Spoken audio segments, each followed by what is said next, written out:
Welcome to Women Awakening. I'm Cynthia James, and this network is about changing lives one woman at a time.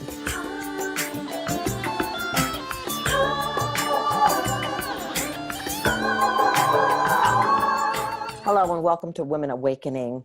We're changing lives one woman at a time. In fact, we're changing the planet, because this is the time that women are emerging, bringing their power, their wisdom, their light into the planet. And so I'm very grateful to be hosting this show, and I'm excited today because Arielle Ford is here. She's our love expert. And if you've been looking at any of these videos, then you know she's giving you extraordinary information. So welcome, Arielle.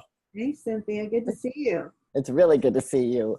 So today, we're going to talk about letting go of the stories, right? The stories that we all care about what love isn't and doesn't do and who can't find love. So can we talk about this? Because I know you have a lot of stories and a lot of experience. Yeah, it's so crazy. There are so many single women over 40, over 50, over 60 that are living in this story that all the good ones are taken, that there's no good conscious men out there. And if they are out there, they only want younger, prettier, thinner women. None of this is true, but that's the story they live in. And so I have three really fun stories to share to help people change their story. So the first story is about my friend Liz. So when Liz was 49 years old and never married, she decided that it was time for her to finally break through all her belief systems and find a husband. And she decided that she was going to try online dating for 1 year. And if that didn't work, then she was going to mortgage her house and hire a very expensive matchmaker. So Liz got really clear. We were recently talking about clarity. She knew what kind of man she was looking for. And she, you may know who she is. Her name is Liz Dawn. She owns the Celebrate Your Life events that are in Chicago. So her whole world is our whole world, self-help, personal growth, and one of her must-haves on her list was her soulmate had to be a Wayne Dyer fan. She didn't want to end up with anybody who A, didn't know who Wayne Dyer was, or B, didn't like him. And so she put herself onto Match.com, and she ended up going on 79 first dates in 9 months. Wow. 79 first dates in 9 months. Now that doesn't count all the guys she went out with a second or third time. So she was really committed. In spite of being one of the busiest people I know, she went on these 20-minute coffee dates. And when she went on date number 80, she met the perfect guy. Not only was he a Wayne Dyer fan and had read every Wayne Dyer book, he was a holistic chiropractor nutritionist who loved all the same things she loved, fell in love with her, lived just 2 miles from her, but they would have never met had it not been for Match.com. And here's a picture of them at their wedding. Oh, beautiful. Okay. So this is what's possible if you're willing to put yourself out there. So before you tell us, I just want to say this because this is what's so important, what you're talking about, because when I met Carl, I was really clear that I wasn't going to ever settle again in another relationship, that I needed someone who saw me and recognized who I was and celebrated it. And anybody who came into my field that didn't, it was a no. And the moment we connected, he saw me. Yeah, and that's because you had such intention and clarity that you could not help but call in the perfect partner for you. You were willing, you were open, you were available, you were clear. And now, what is it, 20 years later? 23. 23, oh my God, 20 years. Incredible. Yeah, you guys are perfect together. All right, so I want to tell you another story. This is about my mother-in-law, Peggy. And Peggy was married to Wayne for 55 years until he died. And then she was alone for 5 years. And then one day she called me up and she said, I'm ready for a relationship. I want you to tell me how to manifest a soulmate. And my immediate response was, but Peggy, you're 80. And she said to me, does that matter? And I said, well, I guess not. So I gave her a little crash course. And 3 weeks later, she called me up and she said, I have a date for lunch tomorrow. And I said, really? How did that happen? She said, well, you know my friend Connie? And I said, Connie, the realtor who's about my age? And she said, yes. She said, last night Connie came over with her computer and she took me, these are exact words, she took me on the World Wide Web to a place called Match.com. Have you ever heard of it? I said, yes, I have. She said, well, we went to the over 80 category and there were 3 men in my area. And one of them was a retired lawyer like my dear departed Wayne. And his name was John. And you know, I don't have a computer. I don't know how to get online. But Connie sent him a message and told him about me and included my phone number. And he called this morning. And we talked for 3 hours. And he's invited me to lunch tomorrow. I said, oh my God, that is so fantastic. I said, I want you to call me when you get home.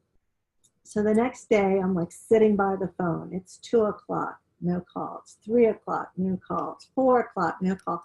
Now I'm getting worried because, you know, Peggy's too old to be driving at night. Finally, at 4:30, the phone rings. How was your date? Oh, it was fantastic. He's the most interesting man. We had such a great conversation. We like so many of the same things. And he's asked me out on another date. Oh, I said, great. When and where are you going? She said, on Friday night, he's taking me to Bible study course. I said, but Peggy, you haven't been in a church in 40 years.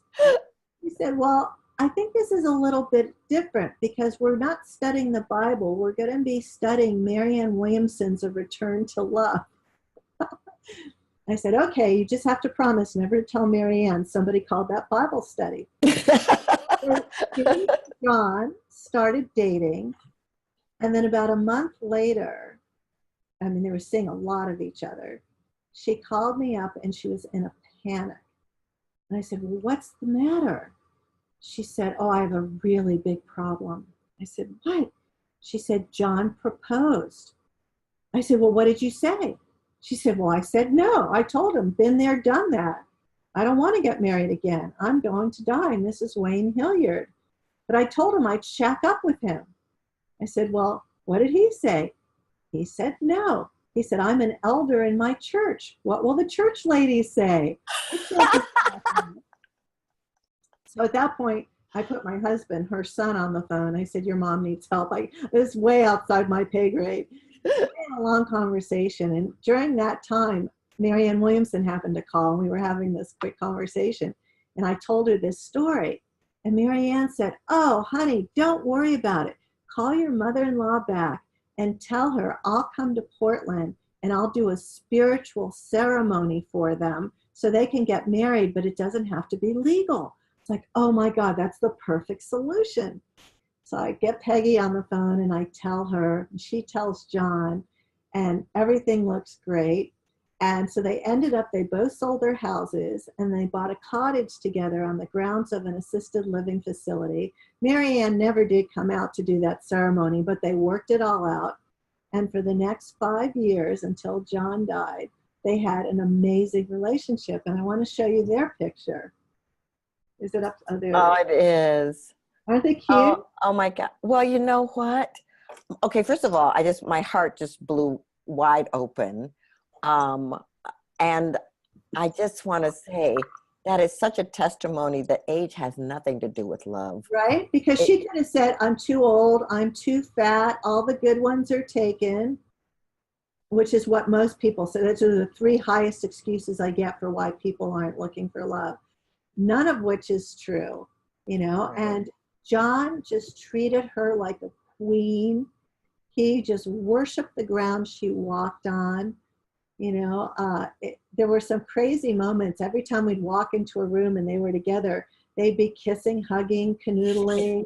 You know, oh my God. But yeah, they were very happy together. So, at 80 years old, it is possible to find love again. So I just want to say to anybody who's looking at this, who's in some kind of transition period or concerned that there's not someone out there for you, think Peggy. Yes. Yes. And the other thing to think is that there are something like, oh, I don't know, 7 billion people alive on the planet today, and half of them are single. Okay, so there's no shortage. All there is your limiting belief, because just because you don't know where they are doesn't mean they're not out there. I know 2 women who found their soulmates within 100 yards. One, the guy was living 3 floors above her, but she never met him till she was on Match.com. The other one was a wedding we performed a few months ago. The guy lived across the street from her for 7 years, until one day she was walking down the street, saw him planting a tree, had a conversation with them. They fell in love. They just got married. Love it. Love it. I have one last story for you. And this one is a story I call It's Never Too Late. And it's the story of my friend Kimberly. And when I met her, it's got to be 30 years ago, and she was in her late 20s, one of the first things she told me was she couldn't wait to have kids. She so wanted to be a mother.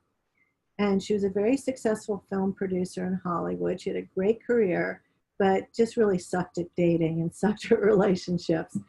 And it wasn't until she was in her late 40s, I think she was 48, she finally met somebody. She got married at 50, had already long given up the possibility that she was going to have kids, because the guy she married was younger than her and didn't have kids and didn't want kids. And then her doctor told her that she was healthy enough to carry a baby to term if she wanted to use a donor egg in her husband's sperm. And at 52, they had a baby. She carried Wow. baby Sky. And now the baby's 3 years old. She's never been happier. Wow. She had a baby. So, the whole story that it's too late for me, it's just BS. Mm-hmm. It's just the way we beat ourselves up. Even our friend Louise Hay found love at 90. Mm-hmm. 90, found another soulmate. Right. So it's only impossible if you say so. Yeah, I just think this is so important, Arielle. A lot of people talk about, we live in a field of infinite possibilities, and yet when it comes to loving, it's like that field, we get pushed to the side. But the truth is, I come from a long lineage of failed relationships because people didn't understand loving and soulmates and connection and heart. And so I want anybody who's listening here to understand that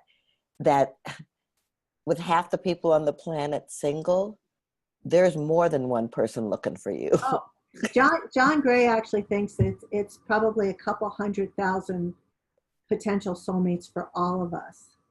And I don't know how he did that math, but the truth is there's no shortage for us in the Western world in terms of fresh air and clean water. There's no shortage of love and potential love partners. So if you're not finding love, then just get a hold of me. I can show you how to do it. Just, go on to soulmatesecret.com. There's lots of things to find out there. I know without a doubt that it's possible for everybody. And regardless, even if you have physical disabilities, it's possible. There's I have chronic illness. Listen, at a certain age, we're all sick all the time anyway. Everybody's got something, and if they don't now, they soon will, so don't use that as an excuse. Look at Stephen Hawking. That's right. He had 3 wives, and all he could do was move one finger, Right. Well, Arielle, thank you so much. And I'm going to reiterate what she just said to you ladies, that, if you want support in this area, go to her, soulmatesecret.com. She's not just my friend, but she's just so committed to bringing love to the planet, and love will not elude you. Just say yes. Thank you, Arielle. Thank you, ladies, and we'll see you on our next show. Blessings.